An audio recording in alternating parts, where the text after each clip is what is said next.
Hello everyone, welcome to your YouTube channel the concept. जय हिंद to all.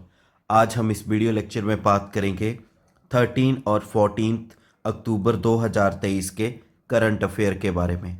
ये video lecture आपके लिए बहुत ही ज़्यादा हेल्पफुल रहेगा क्योंकि इस वीडियो लेक्चर से बहुत सारे क्वेश्चन सारे गवर्नमेंट एग्ज़ाम के लिए बनते हैं। चलिए शुरू करते हैं very interesting video lecture daily current affairs. Question है, what is India's unemployment rate during July 2022 से लेकर जुलाई 2023 तक। हाल ही में एक सर्वे को रिपोर्ट किया गया है जिस सर्वे का नाम है पीरियोडिक लेबर फोर्स सर्वे, जो एक तरह से एनुअल रिपोर्ट है लेबर के एम्प्लॉयमेंट और अनएम्प्लॉयमेंट के बारे में 2022 और 23 का। इस सर्वे को रिलीज़ किया है नेशनल सैंपल सर्वे ऑफिस, जो कि ministry of statistics and programme implementation के अंतर्गत आता है। इस सर्वे में ये दर्शाया गया है कि भारत की जो बेरोजगारी दर है, अनएम्प्लॉयमेंट रेट है 2022 और 23 का, वो रहा है 3.2% और ये पिछले 6 सालों में सबसे कम अनएम्प्लॉयमेंट रेट है। नेक्स्ट क्वेश्चन है, which country has deployed world's largest warship to assist Israel in war. हाल ही में किस देश ने दुनिया की सबसे बड़ी वॉरशिप को इज़राइल की मदद के लिए डिप्लॉय कर दिया है? तो उसका सही आंसर है यूएसए। यूएसए ने दुनिया की सबसे बड़ी वॉरशिप को इज़राइल की मदद करने के लिए मेडिटेरियन सी में डिप्लॉय कर दिया है।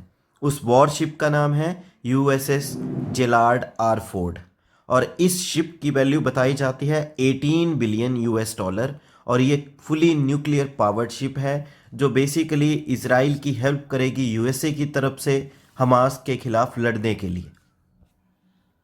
नेक्स्ट है, which organisation has signed MOU with IGNOU for academic collaboration.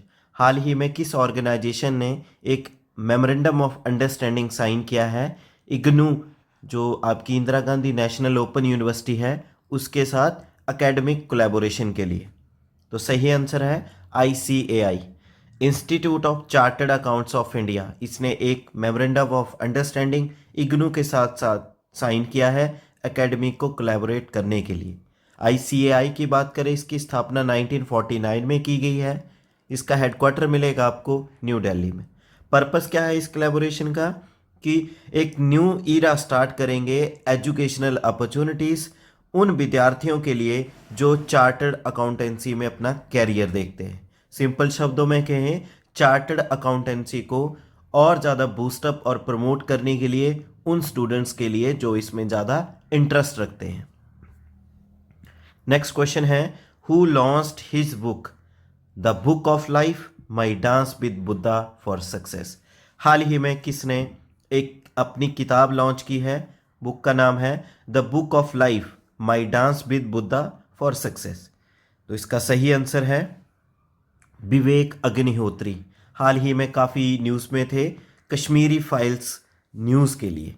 ये डायरेक्टर रहे हैं कश्मीरी फाइल्स के विवेक अग्निहोत्री। इन्होंने हाल ही में ये लॉन्च की है। ये कुछ वेब सीरीज़ पे भी काम कर रहे हैं, जैसे कोवैक्सीन, जो कि कोरोना से लड़ने के लिए एक वैक्सीन लॉन्च की गई है, उसके रिगार्डिंग भी डिस्कस कर रहे हैं। नेक्स्ट क्वेश्चन है, which city will host the 11th Sultan of Johor Cup in 2023। कौन सा शहर जो है 11वां सुल्तान जौहर कप 2023 को आयोजित करेगा, होस्ट करेगा? सही आंसर है जौहर, मलेशिया। मलेशिया की कैपिटल जौहर ने इसको ऑर्गेनाइज करने का जिम्मा उठाया है। ये जौहर कप जो है संबंध रखता है हॉकी के साथ। बेसिकली इस जो एडिशन हो रहा है, इस एडिशन में 8 टीमें हिस्सा लेंगी। इससे पहले 6 टीम्स थी, अब ये 2 टीमें इंक्रीज और हो गई हैं, टोटल 8 टीमें इसमें हिस्सा लेगी। पहला एडिशन जो है जौहर कप का, ये मलेशिया के एक शहर जौहर में ही आयोजित किया गया था 2011 में। नेक्स्ट क्वेश्चन है, RBI doubles urban cooperative banks gold loans limit to what extent. हाल ही में रिजर्व बैंक ऑफ इंडिया ने अर्बन कोऑपरेटिव बैंक्स की जो गोल्ड लोन लिमिट है उसको बढ़ा दिया है, तो कितने से कितना किया है? इसका सही आंसर है, पहले ये लिमिट थी 2 लाख, अब ये बढ़ा के हो गई है 4 लाख।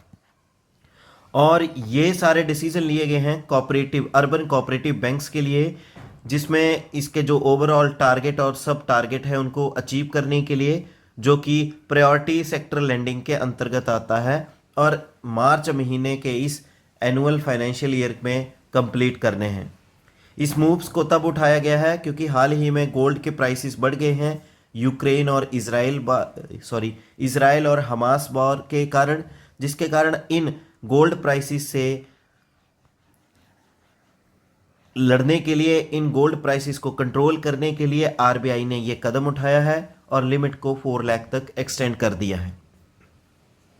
नेक्स्ट क्वेश्चन है, who becomes the fastest batter to complete fastest 1000 run in ODI World Cup? हाल ही में कौन सा बैट्समैन है जिसने सबसे फास्ट ओडीआई वर्ल्ड कप में 1000 रन पूरे किए हैं? तो सही आंसर है, ऑस्ट्रेलियन ओपनर डेविड वार्नर ने इस मुकाम को हासिल किया है। उन्होंने मात्र 19 इनिंग ही लगाई है और इसी मुकाम को साथ में हासिल किया है भारत के कैप्टन रोहित शर्मा ने। इन दोनों ने 19 इनिंगों में इस टारगेट को हासिल किया है। ओडीआई वर्ल्ड कप की बात करें, हाल ही में ओडीआई वर्ल्ड कप 2023 है भारत में चल रहा है। पहला ओडीआई वर्ल्ड कप आयोजित किया गया इंग्लैंड में 1975 में, जिसमें विनर रहा वेस्ट इंडीज टीम और रनर अप रहा ऑस्ट्रेलिया।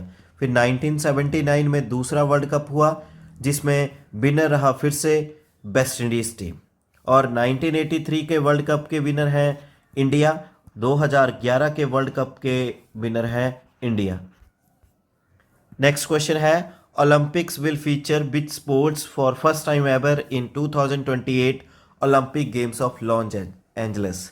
2028 के ओलंपिक गेम्स जो कि यूएसए के शहर लॉस एंजलिस में होंगे, इसमें पहली बार एक गेम को फीचर किया जाएगा, यानी शुरू किया जाएगा। उस गेम का नाम है क्रिकेट।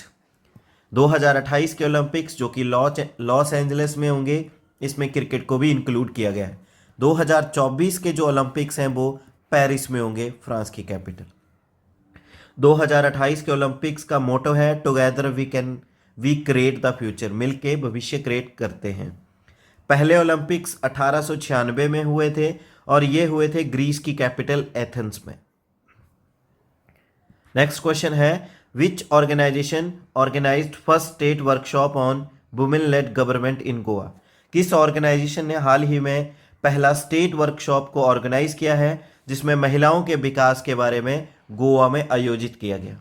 तो इस ऑर्गेनाइजेशन को आयोजित करने वाली ऑर्गेनाइजेशन का नाम है नीति आयोग, और इसमें बेसिकली महिलाओं के विकास के बारे में बात की है और ये वर्कशॉप आयोजित की गई गोवा में।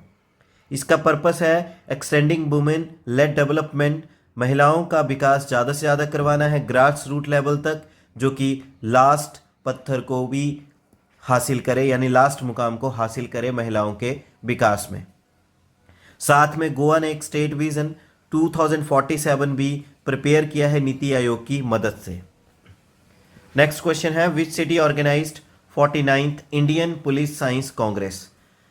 भारत के किस शहर ने 49th all India police science congress को ऑर्गेनाइज किया है? इसका सही आंसर है Dehradun. Indian forest research institute के कैंपस में 2023 में इंडियन पुलिस साइंस और कांग्रेस को आयोजित किया गया है। थीम रही है पॉलिसिंग इन अमृतकाल। ये एक एनुअल इवेंट है जिसको ऑर्गेनाइज किया जा रहा है bureau of police research and development के अंतर्गत। इसकी इनॉग्रेशन जो है वो की गई है union home minister Amit Shah ji के द्वारा। नेक्स्ट क्वेश्चन है, department of animal husbandry and dairying launched which programme in Jharkhand? Department जो एनिमल हस्बेंड्री और डेयरिंग का है झारखंड की सरकार का, उसने एक प्रोग्राम लॉन्च किया है। उसका क्या नाम है? उस प्रोग्राम का नाम है अ हेल्प एक प्रोग्राम झारखंड की सरकार के द्वारा एनिमल हस्बेंड्री और डेयरिंग के लिए शुरू किया गया। अ हेल्प का पूरा नाम है accredited agent for health and extension of livestock production programme. Basically इसमें पालतू पशुओं के लिए डेयरिंग प्रोडक्ट्स जो भी प्रोवाइड कराते हैं उन पशुओं के रिगार्डिंग इस स्कीम को शुरू किया गया।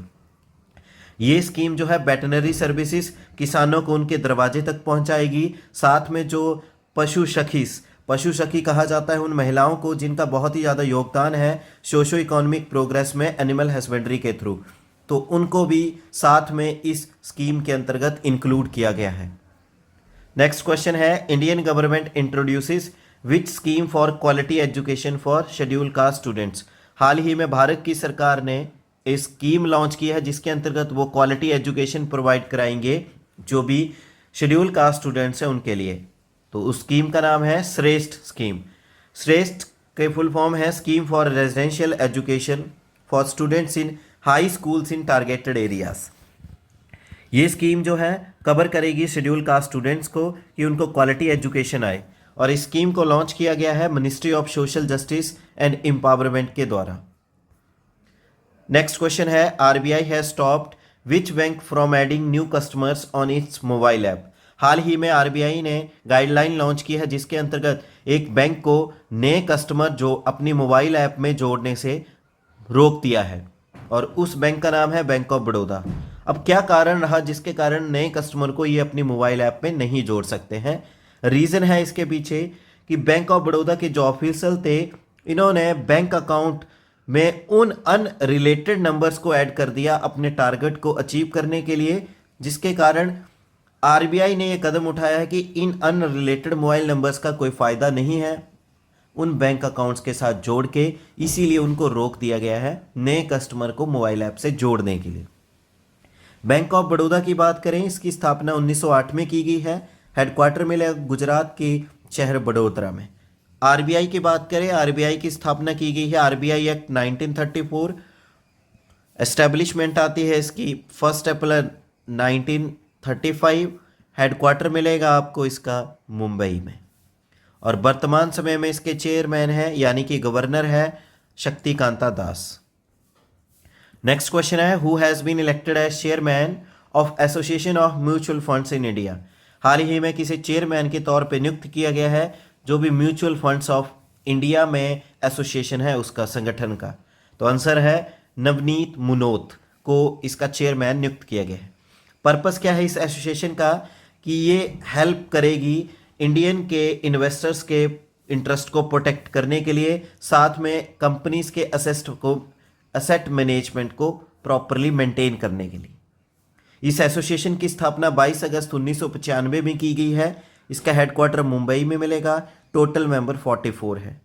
म्यूचुअल फंड की बात करें तो एक म्यूचुअल फंड कंपनीज वो कंपनी है वो बेसिकली क्या करती हैं, बहुत सारे इन्वेस्टर्स से पैसा उठाती है और उस पैसे को इन्वेस्ट करती है सिक्योरिटीज़ जैसे स्टॉक, बॉन्ड्स और शॉर्ट टर्म डेट में, और इन्हीं के रिटर्न में कुछ इंटरेस्ट रेट के साथ उन इन्वेस्टर्स को पैसा रिफंड करती है। तो इस तरह से ये करंट अफेयर थे 13 और 14 अक्टूबर 2023 के। उम्मीद है आपके वीडियो लेक्चर आपके लिए काफ़ी हेल्पफुल रहेगा। वीडियो लेक्चर को लाइक करें, शेयर करें, अपने वैल्यूएबल कमेंट करें और आपके अपने चैनल दी कंसेप्ट को सब्सक्राइब करें, ज़्यादा से ज़्यादा शेयर करें। Thank you. जय हिंद, जय भारत।